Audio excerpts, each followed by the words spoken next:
Rishi Sunak announced the autumn budget on Wednesday.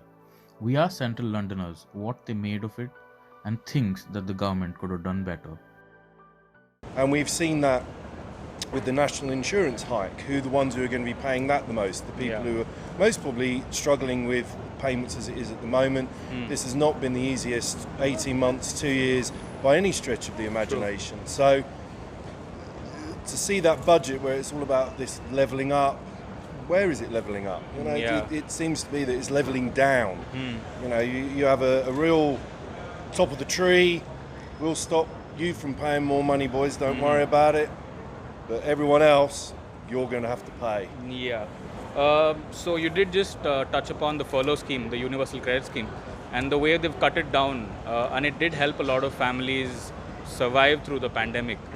Do you think it's something that should have been continued, and how do you think they could have done better maybe on that front? Well, like anything else, it's in hindsight, you can most probably say they should have brought the furlough scheme in earlier. The fact that they brought that furlough scheme in at all I was quite amazed. I think when they say we haven't got the money to pay for it anymore, but they seem to be paying £6,000 a day to consultants. They can afford that, fine. But to help out those who really struggle the most, they don't seem to be getting continued help.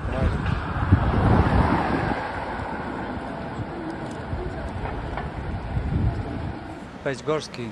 Yeah.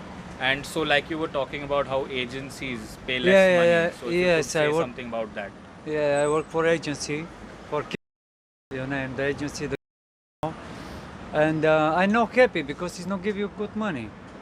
It's give me small money for. I work 7 days a week, every single day for 2 years. I work for this agency 4 years, and agency give me £400 a week. But for London, £400 is nothing, bro. London is nothing because the £160 I give you for rent, for the travel, Western card £50, the train and tobacco. If you need, I have family, you have 2 children, I have woman, you need to send money. You give me £9 and 50p, and Sunday, Saturday, you give me for the £11. But before tax, after tax, I save money, maybe £10. I don't know.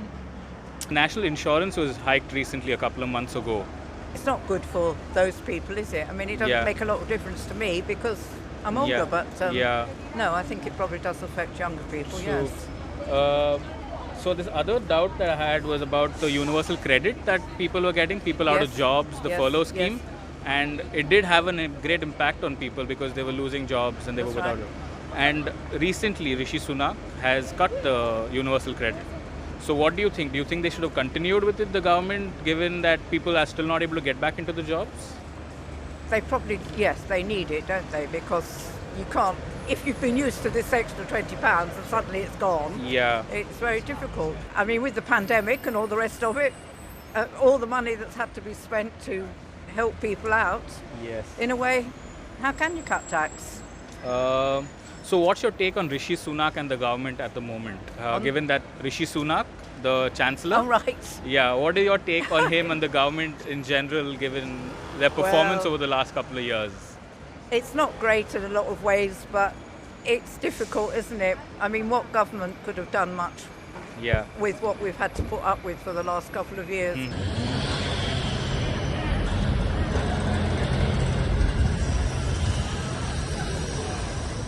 The budget doesn't seem to have reached the masses yet, with very few having enough information about it. And a lot of people were unwilling to speak because they hadn't read up enough. The general consensus though remains that the government could have done a lot more to help the general public rather than businesses and corporations. This is Siddharth, Jaseen and Sharv for Westminster World.